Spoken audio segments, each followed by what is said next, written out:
Dream Chasers, we got one life to live. We're not getting any younger. I got to be the best me, and you got to be the best you, and you have to have the best mindset that I could possibly give you walking in to buying a home.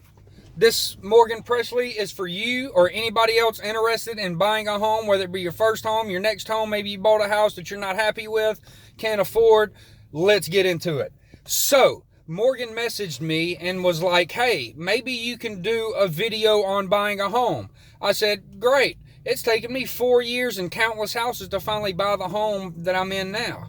But on top of that, the guy who helped me buy my house, I reached out to him. He's actually become a friend of mine. And I said, hey, can you give me some pointers to give to other people to help them buy a home?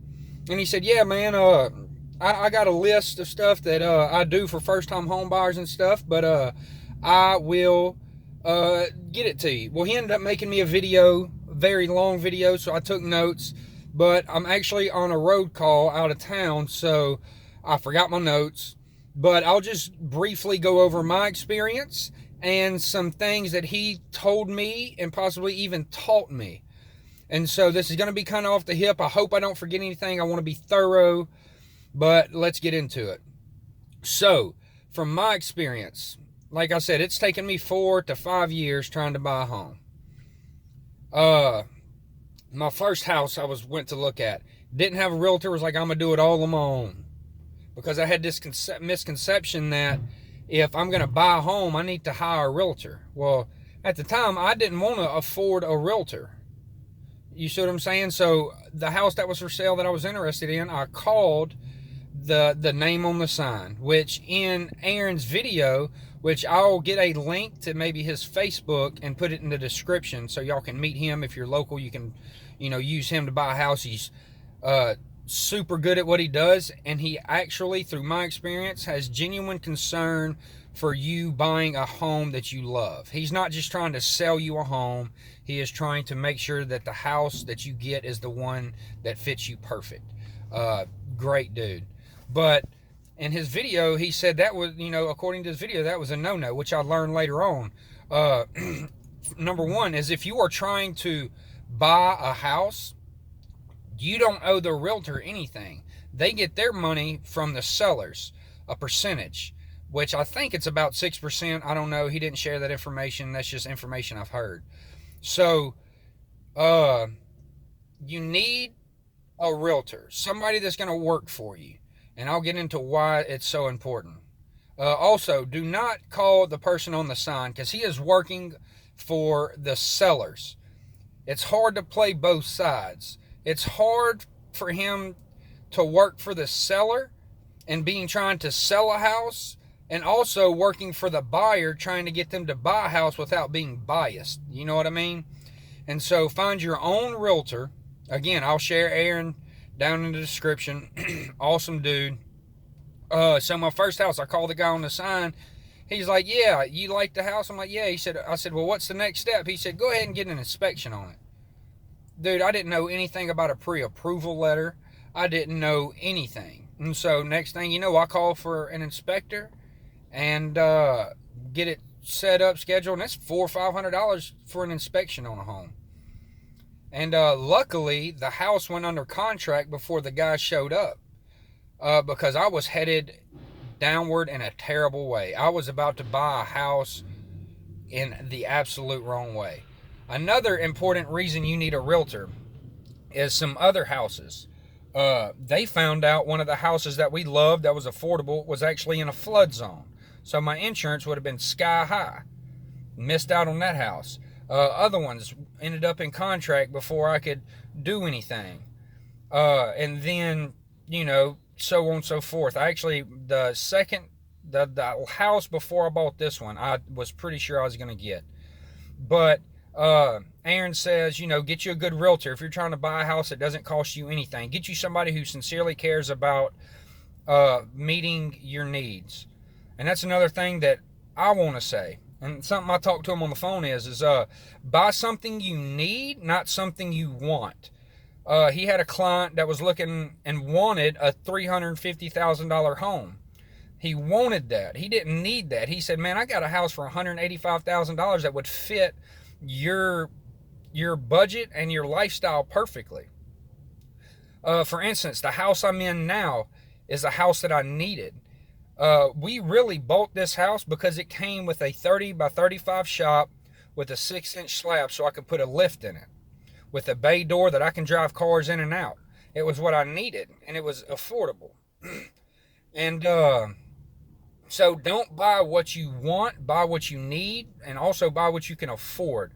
One thing I've learned is if you can get pre-approved for a $300,000 house, doesn't necessarily mean you need to spend at the top of your budget.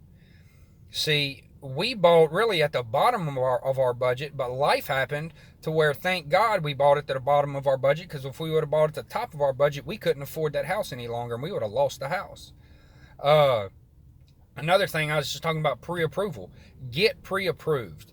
Go to anywhere from online banking and financial institutions to personal ones or local ones. I prefer local ones, that way in case I need something, I can go in there, sit down face to face with people, and I can get answers. So get your pre-approval letter. They're going to ask you a bunch of information.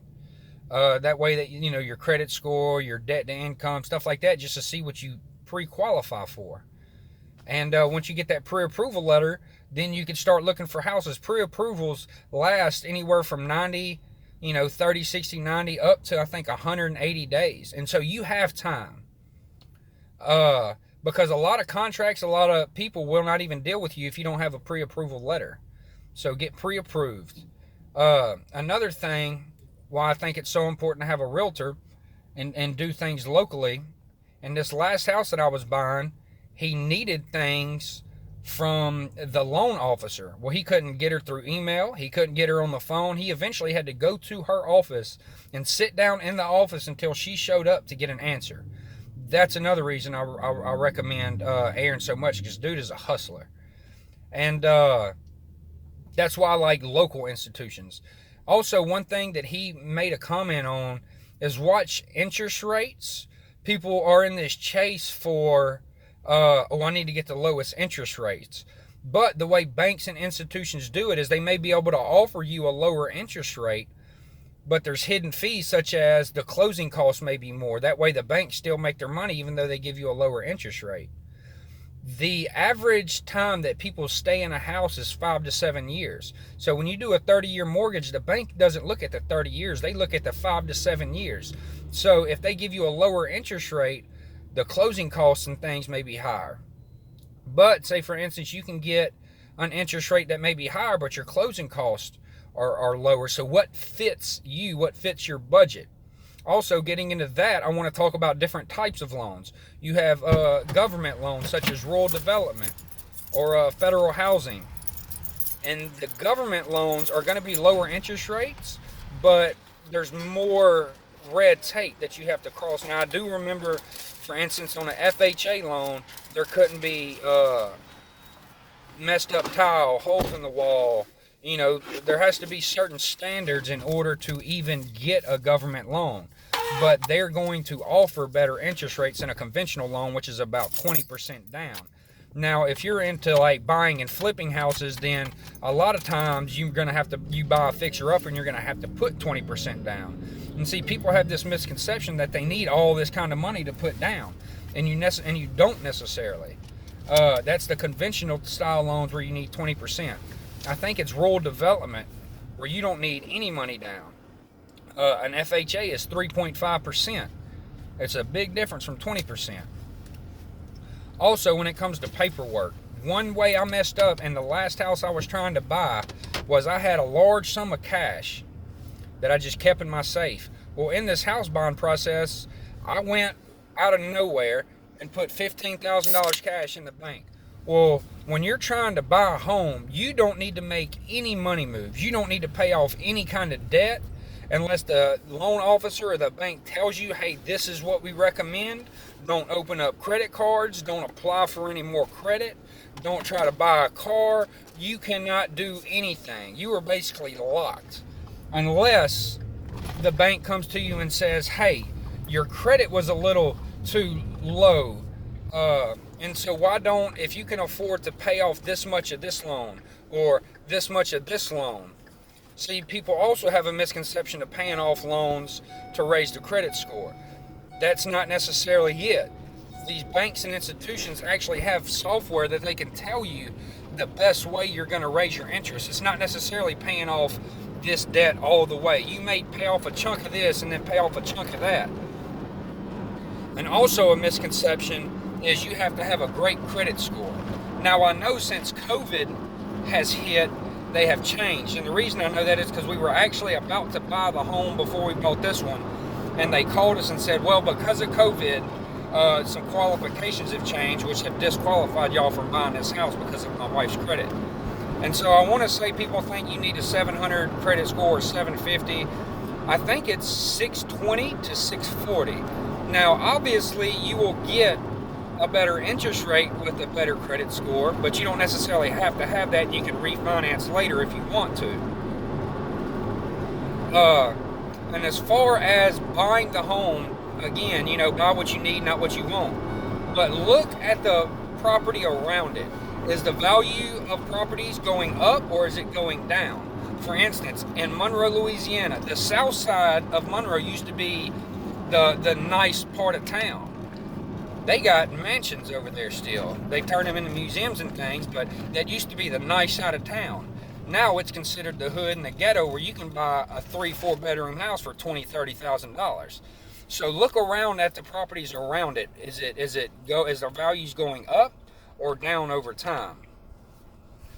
Also, just the process of buying a home. I just want to tell you that it is a lengthy and very stressful process because you'll think you'll have everything. And then the loan officer will call you and say, hey, I need tax returns for 3 years ago. And you ain't been at that job in 3 years and you didn't save your W-2 or whatever. Now you got to go hunt this down if the company is even in business anymore. So on and so forth. So it is a very frustrating and very nerve-wracking process. I got a buddy who's trying to close on a house and they called him Friday when he was headed out of town, and it's like, hey, we can't really do anything. We need this, this, this, and this. And so it's a lengthy process. It's a very frustrating process. It can be a very discouraging process of trying to buy a home.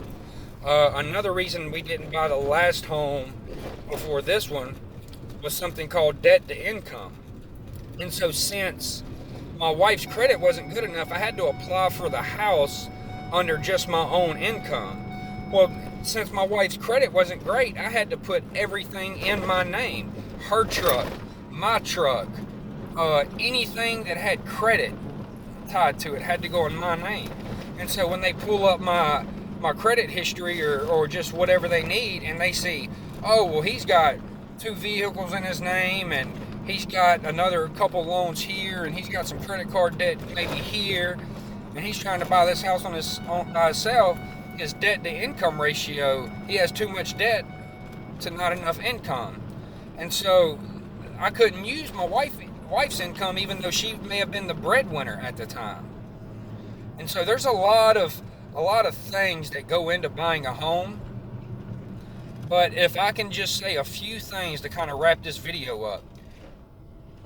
Make sure you're ready to go through the process of buying a home. Make sure you're financially ready.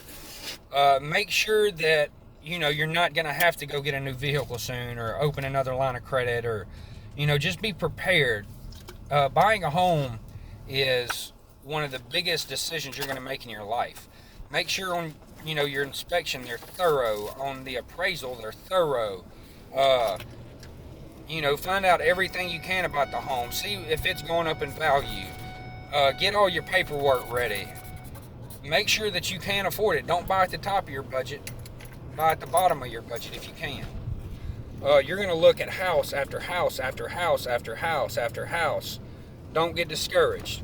Find you a good realtor like Aaron that's going to help you find the house that fits you best. If there's any questions that you guys have, drop them in the comments. If there's any input that you have, maybe drop them in the comments. If there's any way that I can help you, drop it in the comments. If I've helped you in any way, give this video a thumbs up. Share it in case you may know somebody that is looking for a house, so on and so forth. So before I go, Daniel, do you got anything that you would say from your experience of buying a home? Rural development, no taxes up to $75,000. What is it? If you buy rural development, you don't pay taxes up to $75,000. Anything over $75,000 you pay taxes on. So if you buy a house for $100,000 in rural development, you're only paying taxes on $25,000. My first house was $74,000 over in Union Parish. It was rural development. Only thing I paid was a $40 fire station tax every year. Awesome, man. And if you have more than one parish, if there's more than one parish in your town, like Daleville believes 3 different parishes, make sure your insurance woman or man, whatever, gets it right, because one parish is higher than the other parishes. Sweet. Yeah, man. So if y'all have any questions, I'm going to drop Aaron's Facebook down in the description. So just ask him for any questions. Super helpful, super good dude. And if you're in the Ouachita Parish area, holler at this dude because he is a beast. Love you guys. Have a great day.